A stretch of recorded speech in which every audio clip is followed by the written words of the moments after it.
साथियों नमस्कार, स्वागत है आपका एक बार फिर से चैनल पे। हम लोग निबंध की वीडियो देख रहे हैं। निबंध की क्लासेस 9 कक्षाएं हो चुकी हैं, 10वीं कक्षा है, ठीक है। और अगर आपने वो वीडियो नहीं देखा है तो चैनल पे हैं, जाके देख लीजिए, क्योंकि जो वीडियो हैं वो एक दूसरे से इंटरलिंक्ड हैं, कनेक्टेड हैं। अगर आप पिछली वीडियो नहीं देखेंगे तो नए वीडियो में आप वो चीज़ें नहीं जान पाएंगे जो पिछले में बताए गए हैं, ठीक है। तो पिछले वीडियो में हमने क्या देखा था? पिछले वीडियो में हमने देखा था कि किस प्रकार हम जो है अपने निबंध को लिखेंगे। जैसे कि हम देखे थे पिछले वीडियो में कि हम निबंध के किस फॉर्मेट में लिख सकते हैं। जैसे हमने देखा था कि कोई कोटेशन लिख सकते हैं, ठीक है। कोटेशन में कैसे लिख सकते हैं? हमने देखा था कि जो इंट्रो होता है, भूमिका होती है, उसमें हम किस प्रकार सिनॉप्सिस बनाएंगे, रूपरेखा तैयार करेंगे, ठीक है। जैसे कथन पे आधारित हम लिख सकते हैं को अपने जो है भूमिका को, या कोई कविता पे आधारित शुरू कर सकते हैं। कोई प्रसंग हो, कोई घटना हो, कोई प्रसिद्ध तथ्य हो, कोई रिपोर्ट हो, कोई इंडेक्स हो, ठीक है। कोई मार्मिक तथ्य, ऐसा कोई घटनाएं याद आ रही हों, ठीक है, या कुछ तुलनाएं हों वो याद आ रहे हों, उनसे शुरू कर सकते हैं हम अपनी भूमिका को। आपका कोई निजी जीवन से आधारित कोई घटना रही है तो उस पर आप शुरू कर सकते हैं भूमिका को।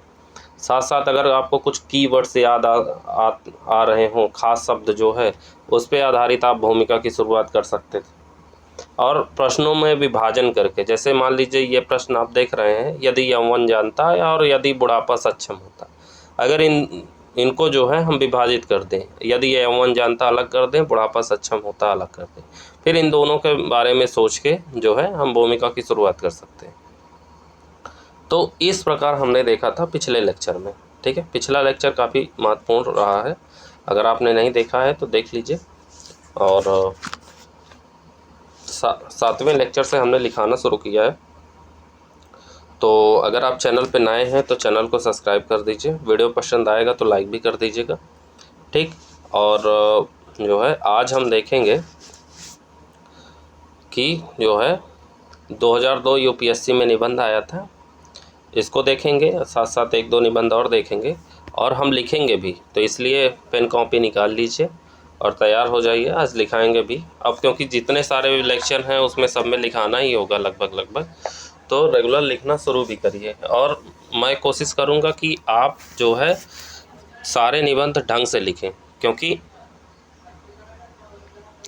एग्ज़ाम में जब आप बैठेंगे। और हाँ, एक चीज़ और करिए कि अभी जैसे मेंस अगले साल होगा, ठीक है, चाहे यूपीएससी का हो, चाहे पीसीएस का हो, चाहे साथ साथ समीक्षा अधिकारी का हो, आप तीनों में निबंध आता ही आता है। तीनों में अगर किसी में भी निबंध लिखना चाहते हैं, लिखना पड़ेगा, तो आप ये अगर सारे लेक्चर एक साथ देख लेते हैं और रेगुलर एक निबंध अपने से प्रैक्टिस करते हैं, ज़रूरी नहीं कि वो निबंध आप सही लिख रहे हैं, फॉर्मेटिंग आपकी सही होनी चाहिए। आप लिखना शुरू तो करिए। एक बार जब 10-15 निबंध आप लिख लेंगे ना, तो इतने सक्षम हो जाएंगे कि उसके बाद जब निबंध लिखेंगे तो आपकी अपनी रूपरेखा बहुत अच्छी हो जाएगी। आप निबंध लिखिए, आप मुझे टेलीग्राम पे भेजिए, मैं उसको चेक करूँगा, उसको बताऊँगा कि इसमें क्या संशोधन की आवश्यकता है, ठीक है। मेरा टेलीग्राम चैनल लिंक में रहता है, डिस्क्रिप्शन में लिंक उसकी रहती है, आप वहाँ जाके सेंड करिए, मैं आपके निबंध चेक करके बताऊंगा। साथ साथ निबंध के अलावा हमारी और भी कक्षाएं चल रही हैं। आप देखे होंगे चैनल पे कि हम समीक्षा अधिकारी के लिए भी चला रहे हैं बैच, जो कि निःशुल्क है। पीसीएस के लिए भी चल रहा है, और समीक्षा अधिकारी के लिए हिंदी के लिए भी टेस्ट सीरीज़ जो है उपलब्ध है। विज़न की जो टेस्ट सीरीज़ आती हैं यूपीएससी के लिए, वो भी लगातार चल रही हैं, तो आप उनको भी जाके देखिए, जिससे एग्ज़ाम क्रैक करने में आसानी हो, ठीक है। तो चलिए आज के वीडियो को हम शुरू करते हैं और आज हम देखेंगे निबंध को। यूपीएससी 2002 में ये प्रश्न पूछा गया था कि यदि यौवन जानता, यदि बुढ़ापा सक्षम होता।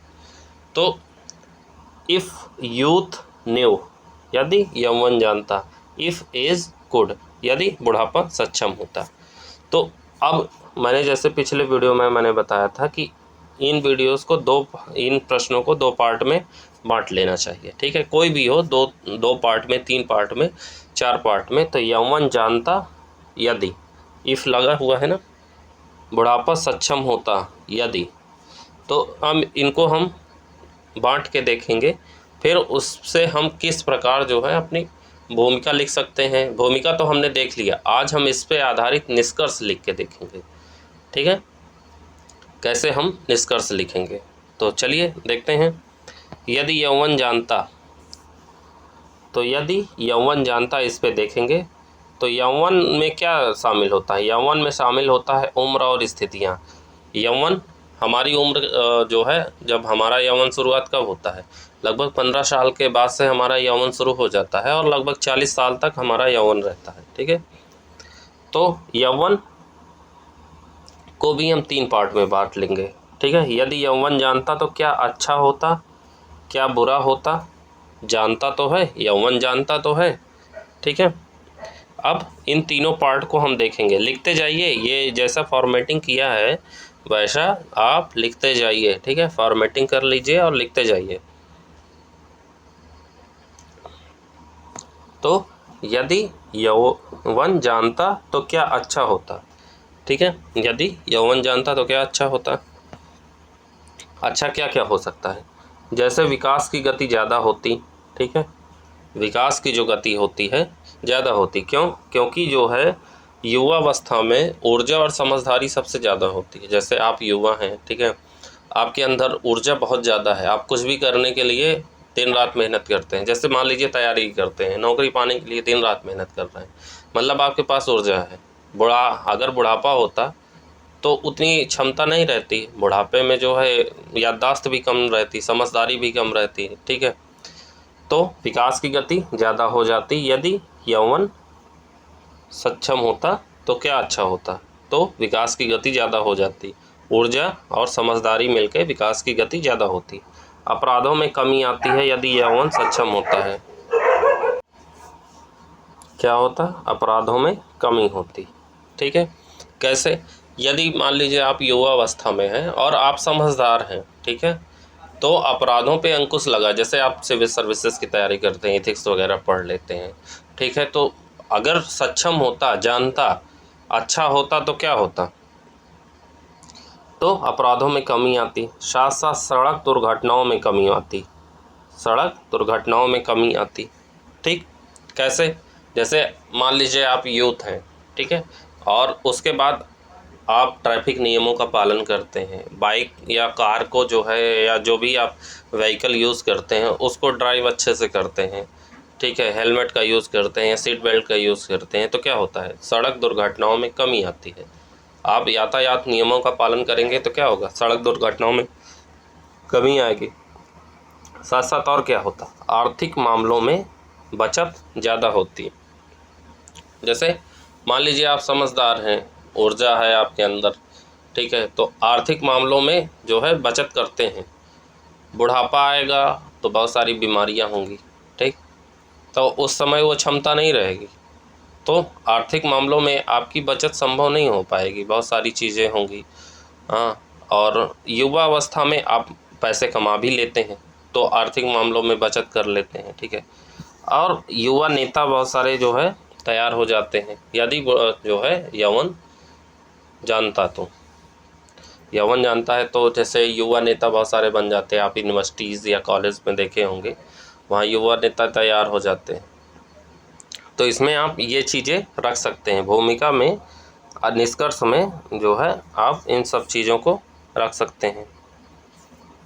यदि बुरा होता तो क्या होता, यदि यौवन जानता तो क्या बुरा होता, यदि यौवन जानता तो क्या बुरा होता। अब यदि यौवन जानता तो बुरा क्या हो सकता है, बुरा ये हो जाता कि आनंद या उल्लास का भाव कम हो जाता है। बहुत ज़्यादा जो है जानकारी होने पर, बहुत ज़्यादा मैच्योरिटी आने पे क्या होता है कि आनंद या उल्लास में जो है कमी आ जाती है। जैसे मान लीजिए आप बहुत कुछ जानकारी रख ली है, वैसे बहुत सारे लोगों को आपने देखा होगा को एकदम बिल्कुल निर्मूढ़ हो जाते हैं। मतलब ये कि जैसे आप उनसे बस कुछ भी पूछेंगे, हाँ ठीक है, ओके, थैंक यू, मतलब जो जवाब देना है दे दिए।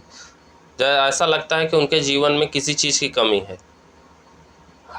अच्छे खासे मैच्योरिटी आ गई है उनके अंदर, कोई भी चीज़ में पक्ष या विपक्ष या अच्छे तरीके से जवाब देते हैं। लेकिन किस चीज़ की कमी हो गई, आनंद या उल्लास के भाव में कमी हो गई। साथ साथ नवाचार की क्षमता में भी कमी हो जाती है। जैसे मान लीजिए आप किसी बच्चे को देखिए, बच्चे में जो नवाचार की क्षमता होगी ना, वो शायद बुढ़ापे में नहीं होगी, या युवावस्था 15 से लेकर 25 साल तक के युवा में जो नवाचार करने की क्षमता होगी ना, वो उसके बाद के उम्र में बहुत कम देखने को मिलती है।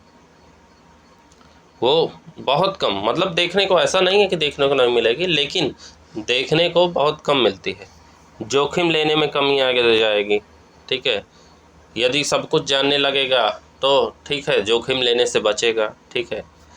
साहस में कमी आ जाएगी, डरने लगेगा अपने जीवन को लेके, अपने जो जीवन के खतरे हैं उन चीज़ों को जो है रिस्क उठाने से डरेगा, साहस में कमी देखने को मिलेगी। तो बुरा ये हो सकता है यदि यौवन जान जाएगा कि वो मतलब आपके युवावस्था में आपको ये सारी चीज़ें पता चल गई, तो आप उन सब चीज़ों से बचने लगेंगे। अब तीसरा नंबर क्या होगा? जानता तो है, यौवन जानता तो है। जैसे तकनीकी मामले, आप किसी युवा में जो है तकनीकी मामले आप ज़्यादा देखे होंगे।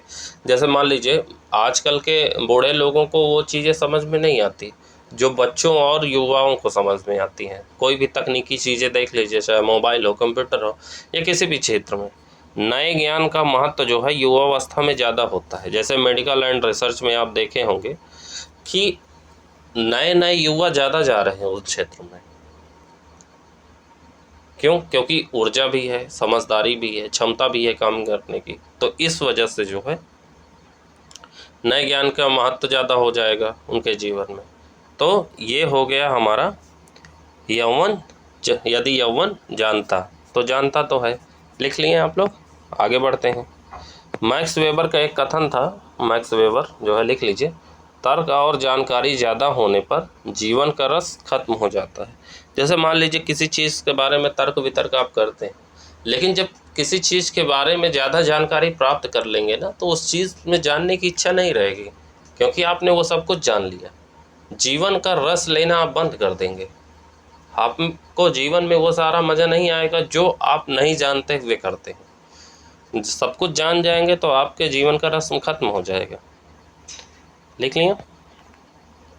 अब आगे देखेंगे यदि बुढ़ापा सक्षम होता, यदि बुढ़ापा सक्षम होता। अब जैसे मान लीजिए बुढ़ापा यदि सक्षम होता तो क्या होता, तो क्या अच्छा होता। पहले देखेंगे तो क्या अच्छा होता। यदि बुढ़ापा सक्षम हो जाता तो क्या अच्छा हो जाता। यदि बुढ़ापा सक्षम होता तो समझ और ऊर्जा बढ़ जाती, जिससे विकास की प्रक्रिया बेहतर हो जाती।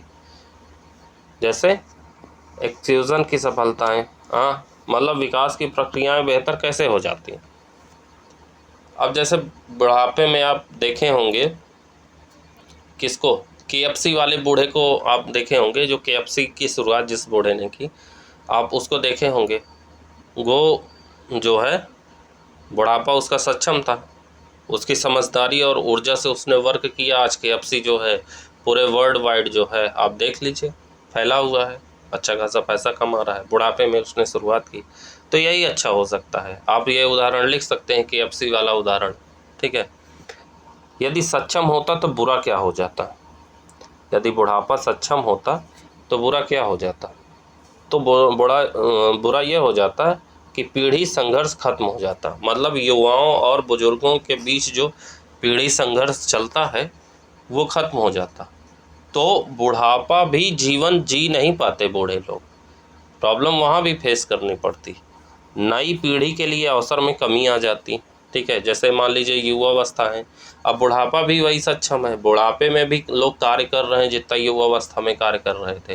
तो अगर बूढ़े लोग काम करना शुरू कर देंगे तो जो नए नए युवा तैयार हो रहे हैं उनके लिए जो है जॉब वगैरह मिलना मुश्किल हो जाएगा, काम मिलना मुश्किल हो जाएगा, ठीक है। अवसर में कमी हो जाएगी और नवाचार में भी कमी देखने को मिलेगी, क्योंकि बूढ़े ही वो सारा काम कर रहे हैं तो युवाओं को काम ही नहीं मिलेगा, ठीक, नवाचार देखने को नहीं मिलेगा। जो नए नए जो है युवा तैयार हो रहे हैं, जो नवाचार करते हैं, हाँ, अर्थव्यवस्था उससे तेज़ी से आगे बढ़ती है, वो हो ही नहीं पाएगा, ठीक है। और फिर अब यदि जो है बुढ़ापा सक्षम तो है, देखेंगे यदि बुढ़ापा सक्षम होता है तो कहेंगे सक्षम तो है। कैसे सक्षम है? जैसे आर्थिक रूप से सक्षम है। आज के टाइम में देख लीजिए, आर्थिक रूप से बुढ़ापा सक्षम है कि नहीं है। जैसे बहुत सारे पेंशन प्लान हैं, पेंशन प्लान का आप मेंशन कर सकते हैं, इंश्योरेंस का मेंशन कर सकते हैं। मेडिकल स्कीम इतनी ज़्यादा है गवर्नमेंट की तरफ से कि बुढ़ापा आराम से चलता है। देश में ही नहीं, विदेशों में भी देख लीजिए, बुढ़ापे में मेडिकल स्कीम इतनी ज़्यादा चलती हैं कि उनका बुढ़ापा आराम से गुजर जाता है। साथ साथ शारीरिक सक्षमता में आप देख लीजिए, शारीरिक सक्षमता में क्या देखेंगे? शारीरिक सक्षमता में आँखों के लिए आजकल चश्मा आ गया है, मोतियाबिंद हो गया हो तो उसका भी इलाज आ गया है, ठीक है। अगर उनके घुटने में कोई प्रॉब्लम आ रही हो तो जॉइंट्स, घुटने या जॉइंट्स में कोई प्रॉब्लम आ गई हो तो सर्जरी से ठीक किया जा सकता है। ये मतलब, और कॉस्मेटिक आप देख लीजिए, कॉस्मेटिक इतने ज़्यादा हैं कि बूढ़े लोग जवान दिखने लग जा रहे हैं, ठीक है। बाल वगैरह अगर गिर जा रहे हैं तो हेयर ट्रांसप्लांट वगैरह हो जा रहा है। तो ये हो गया यदि बुढ़ापा सक्षम होता। तो हमने इस लेक्चर में देखा, ये हमने इस प्रश्न में देखा कि यदि यौवन जानता, यदि बुढ़ापा सक्षम होता, तो हम किस प्रकार फॉर्मेटिंग करके लिख सकते हैं, ठीक है। किस प्रकार हम अपने भूमिका को लिख सकते हैं, मेन बॉडी में इन सारी चीज़ों को रखेंगे, फिर निष्कर्ष में भी रखेंगे, तो हम जो है निबंध को बहुत अच्छे तरीके से लिख पाएंगे, ठीक। अब आगे 2019 में कुछ प्रश्न आए हुए हैं, इनको लिख लीजिए। यूपीएससी 2019 में कुछ प्रश्न पूछे गए हैं, इनको लिख लीजिए। पहला प्रश्न है, विवेक सत्य को खोज निकालता है। देखिए, पहला, विवेक सत्य को खोज निकालता है। दूसरा है, मूल्य वे नहीं जो मानवता है, कामा, बल्कि वे हैं जैसा मानवता को होना चाहिए, पूर्ण विराम। अगला लिखो, व्यक्ति के लिए जो सर्वश्रेष्ठ है, कामा, वह आवश्यक नहीं कि समाज के लिए भी हो, पूर्ण विराम। अगला लिखिए, चौथा नंबर, स्वीकारोक्ति का साहस एवं सुधार करने की निष्ठा सफलता के दो मंत्र हैं, पूर्ण विराम। लिख लिए, आगे बढ़िए। अब इस पे लिखेंगे कि यदि यौवन जानता, यदि बुढ़ापा सक्षम होता। उस पे हम निष्कर्ष आज लिख के देखेंगे कि किस प्रकार निष्कर्ष लिखना है, ठीक है। तो चलिए हेडिंग डालिए, यदि यौवन जानता, कॉमा, यदि बुढ़ापा सक्षम होता। इस पे लिखेंगे,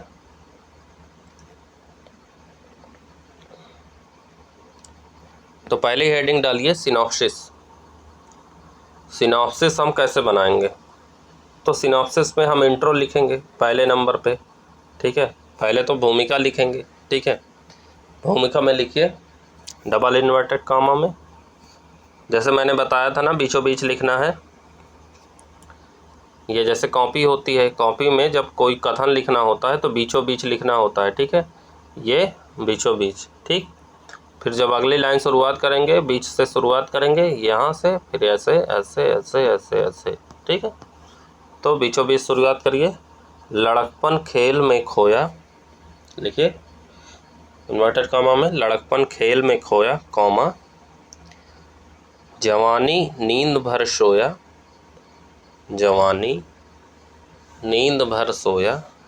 कॉमा, नीचे की लाइन से लिखिए, बुढ़ापा देख कर रोया, बुढ़ापा देख कर रोया, कौमा यही किस्सा पुराना है, यही किस्सा पुराना है, फुल स्टॉप लगा के डबल इन्वर्टेड कॉमा बंद।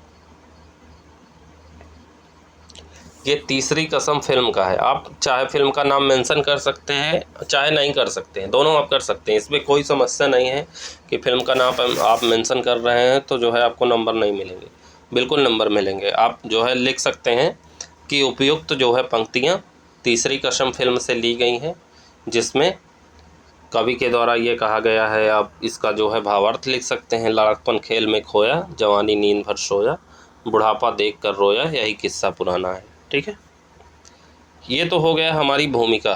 भूमिका में शुरुआत कैसे करेंगे, फिर इस पर लिख दीजिए कम से कम 100 शब्दों 150 शब्दों में। ठीक है, अभी जैसे मैंने ऊपर बताया कि यदि यौवन जानता बुढ़ापा सक्षम होता। मेन बॉडी में क्या लिखेंगे, मेन बॉडी हम हेडिंग डाल दीजिए दूसरा number, main body. Main body में लिखिए पहले नंबर पे यौवन बुढ़ापा की परिभाषाएं लिखेंगे। क्या लिखेंगे, परिभाषाएं लिखेंगे। यौवन और बुढ़ापा है क्या, उसकी परिभाषाएं लिखेंगे। तो क्या अच्छा होता, दूसरा नंबर, तो क्या अच्छा होता यदि यौवन जानता, यदि बुढ़ापा सक्षम होता। ठीक, जैसे अभी मैंने बताया, तो क्या अच्छा होता यदि यौवन जानता तो क्या होता, मैंने वो सारी चीज़ें बताई। यदि बुढ़ापा सक्षम होता तो क्या अच्छा होता, वो सारी चीज़ें बताइए। ठीक, उस पर आप लिखिए मेन बॉडी में। ठीक, नंबर 3, तो क्या बुरा होता, तो क्या बुरा होता यदि यौवन जानता, यदि बुढ़ापा सक्षम होता। तो बुरा क्या होता यदि यौवन जानता, यदि बुढ़ापा सक्षम होता। नंबर 4, एक अन्य पहलू यह भी तो है, एक अन्य पहलू यह भी तो है, यदि यौवन जानता तो है, बुढ़ापा सक्षम तो है। तीसरा मैंने पहलू बताया था ना, यौवन जानता तो है, बुढ़ापा सक्षम तो है, तो नंबर 4 में यही लिखेंगे। ठीक है, उसमें भी मैंने बताया कि जानता तो है, सक्षम तो है। ठीक है, उन सब सारी चीज़ों को आप मेन बॉडी में लिख के रख सकते हैं। ठीक, लिख लिए। अब आगे हेडिंग डालिए निष्कर्ष। वहाँ निबंध में हेडिंग डाल के कुछ भी नहीं लिखना। ठीक है, यहाँ फॉर्मेटिंग बताई जा रही है कि किस प्रकार लिखना है। तो हेडिंग तीसरा नंबर डालिए निष्कर्ष, कंक्लूज़न, यानी निष्कर्ष के प्रकार। ठीक है, निष्कर्ष के कितने प्रकार होते हैं, निष्कर्ष के 4 प्रकार होते हैं। लिखिए पहला नंबर क्वोटेशन, मतलब कथन। कथन से हम शुरुआत कर सकते हैं या कविता से शुरुआत कर सकते हैं। ठीक, कथन से शुरुआत कर सकते हैं या कविता से शुरुआत कर सकते हैं। नंबर दूसरा उम्मीद पर अंत, जैसे हम निष्कर्ष में किसी जो है उम्मीद पर अंत कर सकते हैं। तीसरा क्या है, सार पर आधारित निबंध, जटिल संरचना वाले टॉपिक में जो है ये हम लिखेंगे। सार पर आधारित निबंध में निष्कर्ष लिख सकते हैं। यदि कोई सार पर आधारित निबंध दिया हो तो उस पर जो है किस प्रकार हम निष्कर्ष लिख सकते हैं। और चौथा है चेतावनी देता हुआ निष्कर्ष, चेतावनी देता हुआ निष्कर्ष। ठीक, चौथा नंबर चेतावनी देता हुआ निष्कर्ष। ठीक, अब हम एक एक करके इनको देखेंगे। क्वोटेशन पे कैसे लिखना है निष्कर्ष, उम्मीद पर अंत कैसे लिखना है, सार पर आधारित कैसे लिखना है, चेतावनी देता हुआ निष्कर्ष कैसे लिखना है। ठीक, तो उम्मीद पर अंत पहले दूसरे नंबर से शुरुआत करते हैं, एक एक करके देखेंगे। तो हेडिंग डालिए उम्मीद पर अंत निष्कर्ष। ठीक है, निष्कर्ष जो है उम्मीद पर अंत कैसे लिख सकते हैं, child is the father of man लिखना है। लिखिए, नहीं तो इसको छोड़ दीजिए, आप इसको लिखने की ज़रूरत नहीं है। अब आगे लिखिए नीचे की लाइन से, हेडिंग है उम्मीद पर अंत निष्कर्ष, लिखिए नीचे की लाइन से लिखना शुरू करिए। स्पष्ट है, ऐसे ही जगह छोड़ दीजिएगा। ठीक है, जैसे मान लीजिए ये पेज है और पेज में यहाँ तक लगभग छोड़ दीजिएगा, फिर अगली लाइन से यहाँ से शुरुआत करिएगा, ठीक है।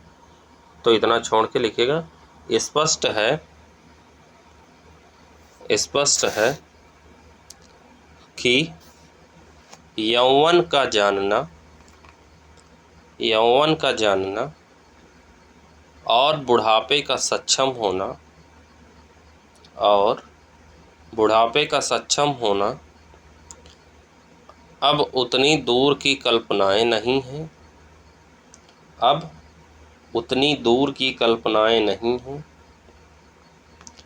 कॉमा, जितनी की पहले होती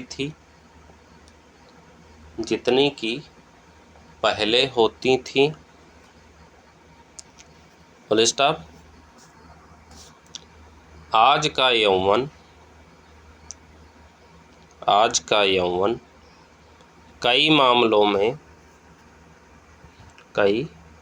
में वृद्धों से ज़्यादा जानता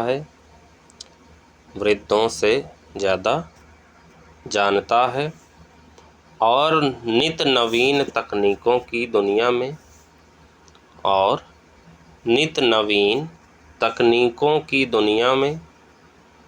युवाओं की यह स्थिति और मजबूत ही होने वाली है,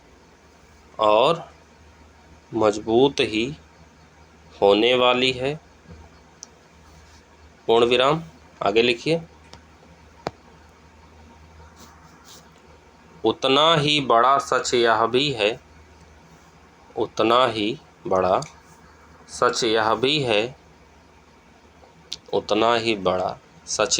है कि आज बुढ़ापा उतना अक्षम नहीं है, कॉमा, जितना किसी ज़माने में हुआ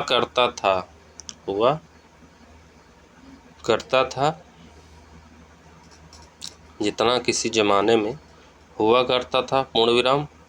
चिकित्सा विज्ञान की तकनीकों और आर्थिक सुनिश्चितताओं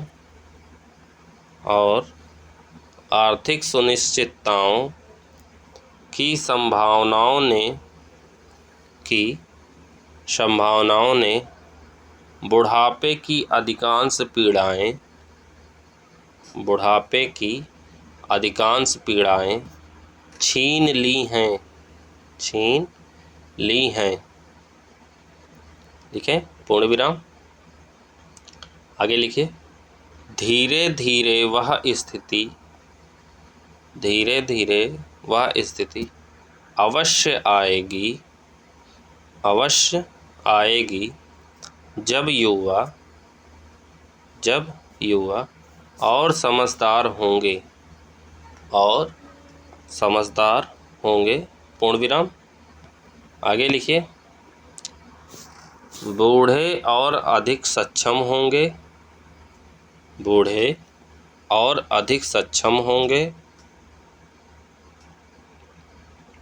पूर्ण विराम। और उम्र का अंतराल हमारे जीवन की संभावनाओं को सीमित नहीं करेगा, पूर्ण विराम। जीवन की संभावनाओं को सीमित नहीं करेगा, पूर्ण विराम। आगे लिखिए। नीचे की लाइन से दोस्तोवस्की एक दार्शनिक थे, दोस्तोवस्की दार्शनिक, इनके बारे में आप पढ़िएगा। इन्होंने एक उपन्यास लिखा, द ब्रदर्स कारामाज़ोव। ये उपन्यास हो सकता है आपको पढ़ने को मिल जाए, ये पढ़िएगा, इनका उपन्यास है। इन्होंने लिखा 40 वर्ष के बाद इंसान को मर ही जाना चाहिए। 40 वर्ष के बाद इन्होंने जो है इस उपन्यास में लिखा था कि 40 वर्ष के बाद इंसान को मर ही जाना चाहिए। क्यों? क्योंकि 40 वर्ष के बाद इंसान जो है सक्षम नहीं होता है, ठीक है। उसकी क्षमताएं धीरे धीरे कम हो जाती। तो बेहतर यही है कि वो 40 साल में अपना प्राण त्याग दे। इंग्लैंड में क्या कहा जाता है? इंग्लैंड में कहा जाता है life start at 40। Life start at 40 मतलब जीवन की शुरुआत ही 40 में होती है।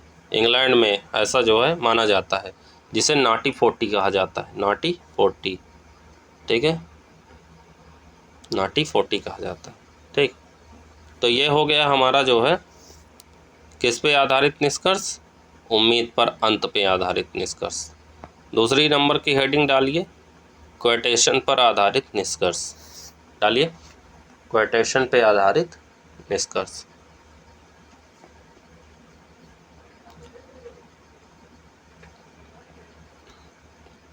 डालिए, लिखिए। सार यह है कि यौवन और बुढ़ापे की वह खाई आज भी मौजूद नहीं है। वह खाई आज भी मौजूद नहीं है, आज भी मौजूद नहीं है, जो किसी ज़माने में हुआ करती थी। जो किसी ज़माने में हुआ करती थी। पूर्ण विराम। जिस समय दोस्तों वश की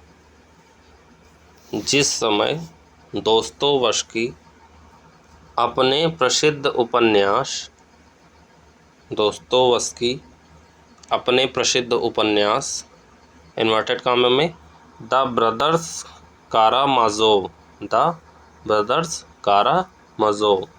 इन्वर्टेड कॉमा बंद में लिख रहे थे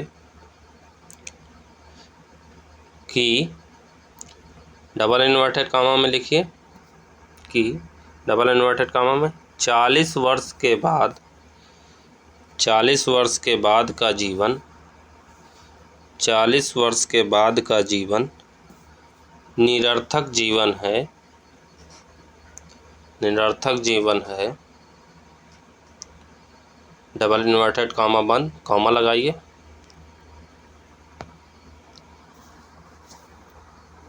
तब से अब तक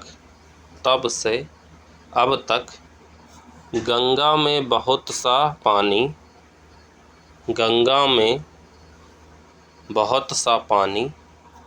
बह चुका है। पूर्ण विराम। आगे लिखिए। ज्ञान और तकनीकों ने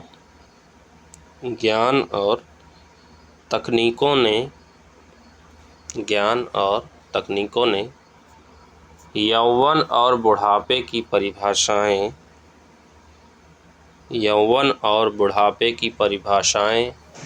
ही बदल दी हैं। ज्ञान और तकनीकों ने यौवन और बुढ़ापे की परिभाषाएं ही बदल दी हैं। पूर्ण विराम। आगे लिखिए। आज का बुढ़ापा इतना सक्षम है कि विकसित देशों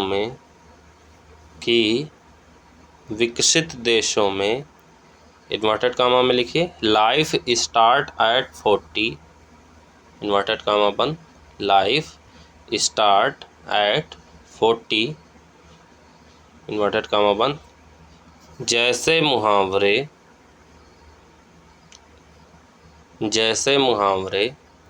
लोक संस्कृति का हिस्सा बन चुके हैं। लोक संस्कृति का हिस्सा बन चुके हैं। पूर्ण विराम। आगे लिखिए। वे लोग मानते हैं कि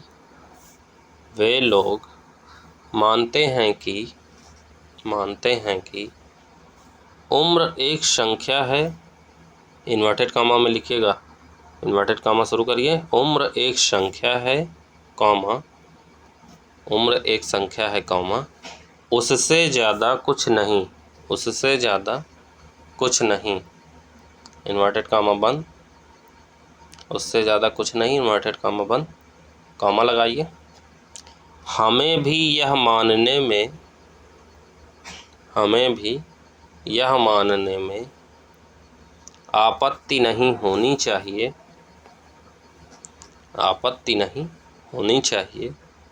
कि यौवन का समझदार होना,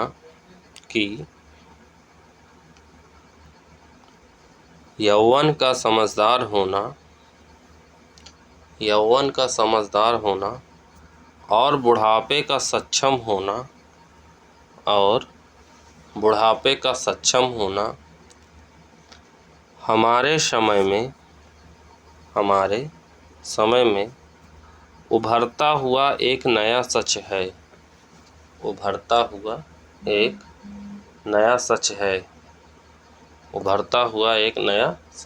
है, कॉमा लगाइए।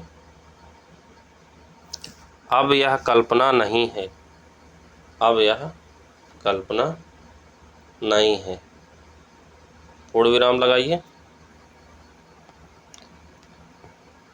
पूर्ण विराम लगाएं।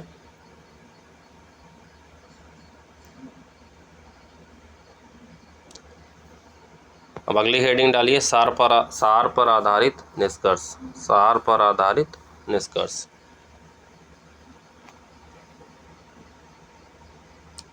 हेडिंग डालिए, सार पर आधारित निष्कर्ष।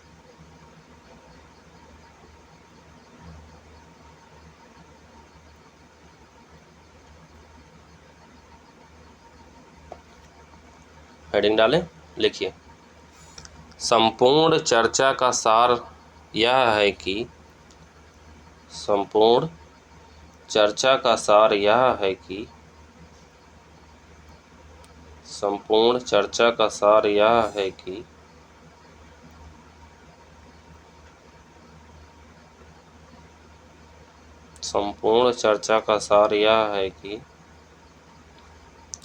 आज ना तो यौवन समझदारी में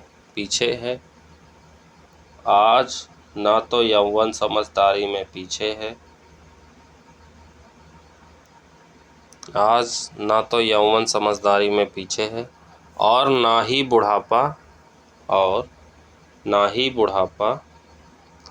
पहले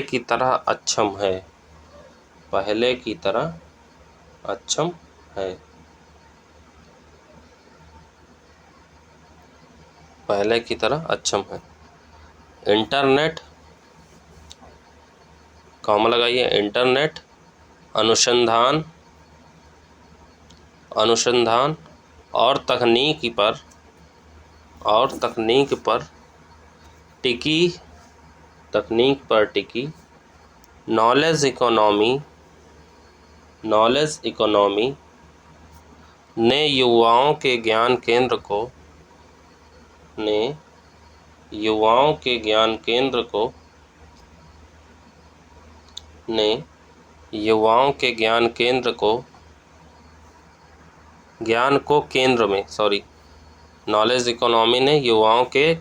को केंद्र में ला दिया है। पूर्ण विराम लगाइए, आगे लिखिए। तो चिकित्सा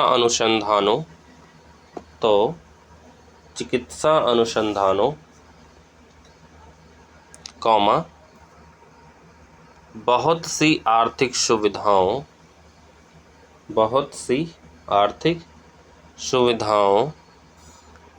तथा तकनीकी नवाचारों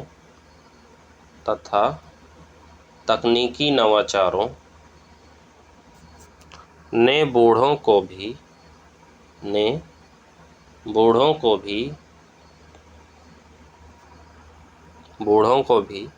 काफ़ी हद तक सक्षम बना दिया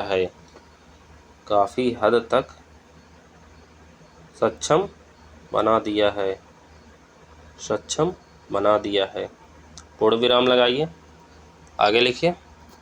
अगर यौवन और जान सके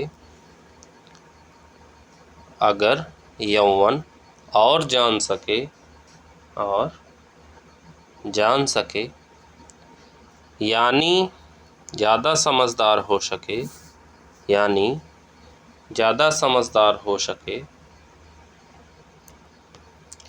यानी ज़्यादा समझदार हो सके तो निसंदेह अपराध कम होंगे, तो निसंदेह अपराध कम होंगे, तो निसंदेह अपराध कम होंगे, कॉमा संबंधों के टूटने, संबंधों के टूटने, संबंधों के टूटने और तलाक जैसे प्रसंग, और तलाक जैसे प्रसंग भी कम होंगे, और तलाक जैसे प्रसंग भी कम होंगे, और निरंकुश भावनाओं के, और निरंकुश भावनाओं के नियंत्रित होने से, नियंत्रित होने से, निरंकुश भावनाओं के नियंत्रित होने से उनका जीवन, उनका जीवन ज़्यादा संतुलित होगा, ज़्यादा संतुलित होगा, पूर्ण विराम, पूर्ण विराम। आगे लिखिए, बूढ़ों के सक्षम होने से भी, बूढ़ों के सक्षम होने से भी, बूढ़ों के सक्षम होने से भी प्रायः ऐसे ही परिणाम निकलेंगे, प्रायः ऐसे ही परिणाम निकलेंगे, प्रायः ऐसे ही परिणाम निकलेंगे, कॉमा क्योंकि वे अपनी योजनाओं को, क्योंकि वे अपनी योजनाओं को, क्योंकि वे अपनी योजनाओं को बेहतर ढंग से, बेहतर ढंग से क्रियान्वित कर सकेंगे, क्रियान्वित कर सकेंगे, पूर्ण विराम, पूर्ण विराम।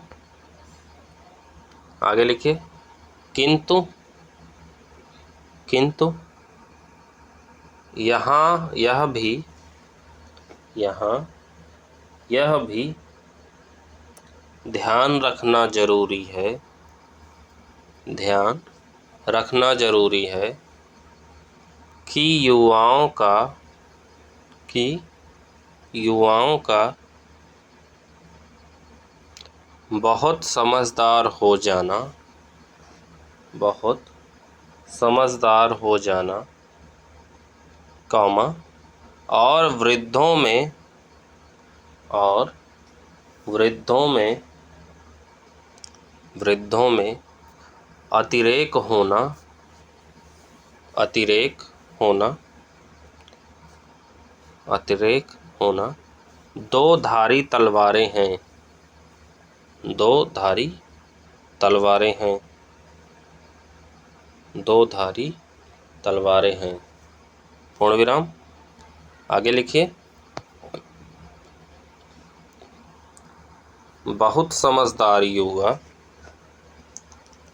बहुत समझदार युवा, बहुत समझदार युवा शायद, शायद उतना जोखिम ना ले, उतना जोखिम ना ले, कामा नवाचारी ना हो, नवाचारी ना हो और जीवन को उत्सव की तरह जीने से, और जीवन को उत्सव की तरह, उत्सव की तरह जीने से, जीने से वंचित ना हो जाए, वंचित ना हो जाए, पूर्ण विराम। आगे लिखिए, बहुत ऊर्जाशील वृद्धों, बहुत ऊर्जाशील वृद्धों की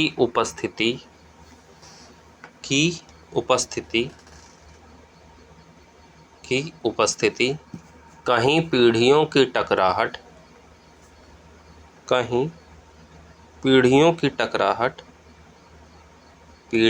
टकराहट ना बढ़ा दे, कॉमा, नई पीढ़ियों के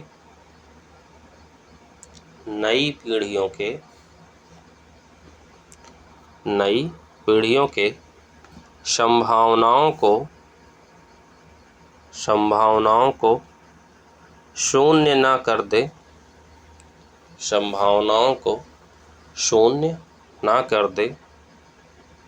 शून्य ना कर दे, फुल स्टॉप,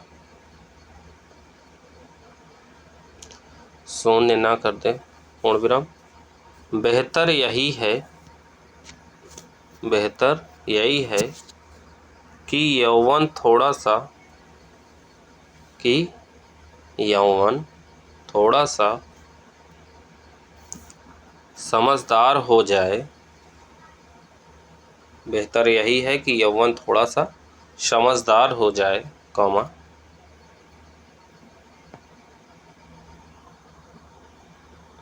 बूढ़े इतने सक्षम हो जाएं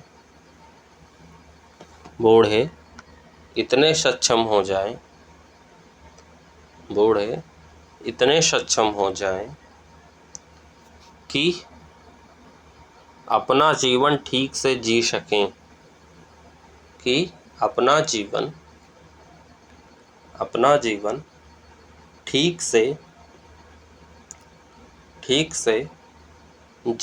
सकें, ठीक से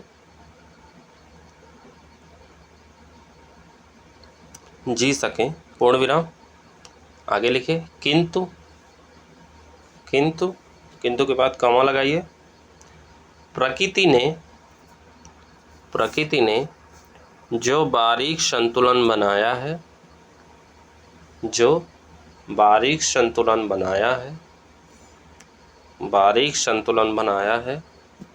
वह बना रहे,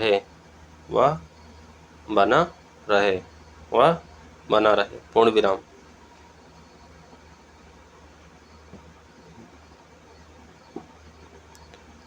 लिख लिए? तो ये हो गया निष्कर्ष, किस पे आधारित? सार पर आधारित निष्कर्ष। ठीक है, हमने क्या देखा? निष्कर्ष 4 प्रकार के होते हैं। कौन कौन से निष्कर्ष होते हैं? क्वोटेशन पर आधारित, उम्मीद पर, अंत पर आधारित, सार पर आधारित और चेतावनी देता हुआ निष्कर्ष। बेहतर यही है कि आप ऊपर के तीनों लिखिए, क्वोटेशन पर आधारित, उम्मीद पर, अंत और सार पर आधारित। चेतावनी पर देता हुआ निष्कर्ष पे थोड़ा सा बचिए, क्योंकि इस पर लिखने पर जो है एग्जामिनर के मूड में क्या चल रहा है ये आप नहीं जानते, तो उस पर नंबर कम मिलने की संभावना होती है। ठीक है,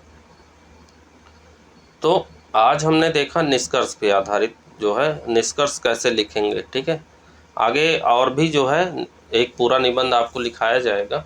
ठीक है, तो ये पिछले लेक्चर से कनेक्टेड था, आगे के लेक्चर इससे कनेक्टेड रहेंगे। ठीक है, तो हर एक लेक्चर एक दूसरे से कनेक्टेड है। अगर आप कोई लेक्चर मिस कर देते हैं तो ये आपकी जिम्मेदारी होगी। आप लेक्चर मिस करेंगे तो आपको समझ नहीं आएगा कि कैसे लिखना है। ठीक है, तो सारे लेक्चर आपको देखना ज़रूरी है। ठीक, तो आज का हमारा वीडियो यहीं तक, मिलते हैं अगले वीडियो में। तब तक के लिए जय हिंद, जय Bharat, thank you so much.